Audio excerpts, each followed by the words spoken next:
Entah itu gara-gara nobar bola, nyelesain tugas yang waktunya mepet, atau keasikan main gadget, kita jadi akrab banget sama aktivitas berdagang. Ya elah, begadang maksudnya. Biarpun Raja Dangdut Indonesia udah sering ngingetin kita lewat lagunya, nyatanya kita masih aja langganan melek sampai pagi. Tapi, tahukah kamu kalau kebiasaan yang sering dianggap sepele ini ternyata nyimpen bahaya tersembunyi buat kesehatan kita? National Sleep Foundation merekomendasikan orang dewasa buat tidur 7-9 jam setiap malam. Terus, bagaimana jika jendela tidur ideal ini terlewatkan? Apa efeknya?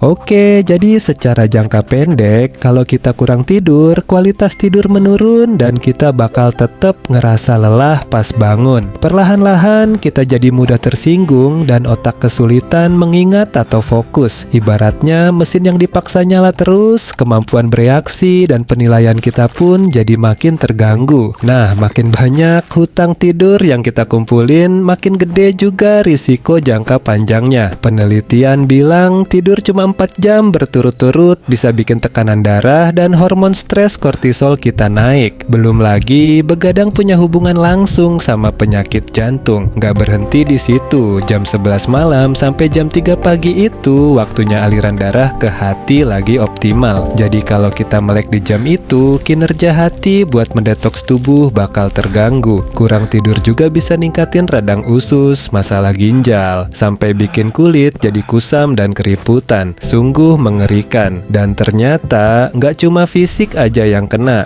Sering begadang bisa mengganggu fungsi otak kita dalam mengendalikan emosi. Akibatnya kita jadi lebih gampang marah, cemas, dan rentan kena depresi. Artinya kebiasaan begadang itu sama sekali nggak baik bagi kesehatan fisik dan mental kita. Tapi jangan khawatir, sebelum semakin parah, cara perbaikinya cukup dengan mulai kembalikan pola tidur ke asal dengan jadwal yang konsisten. Hindari kafein sebelum tidur, jauhin gadget setidaknya sejam sebelum merem, dan ciptakan lingkungan tidur yang nyaman. Tidur itu kebutuhan dasar yang sama pentingnya dengan makan dan minum. Oke, sekarang kita tahu kalau urusan tidur itu nggak main-main. Jadi mulai sekarang kalau udah banyak menguap dan mata mulai lelah, kita bisa mulai kurang-kurangin begadang kalau memang nggak ada artinya. Pastikan kita tidur 7-9 jam tiap malam. Jadi jam berapa kalian mau tidur malam ini? Terima kasih sudah menonton. Jangan lupa like, komen, dan subscribe. Lalu pastikan malam ini kalian tidur nyenyak. Sampai jumpa di video selanjutnya.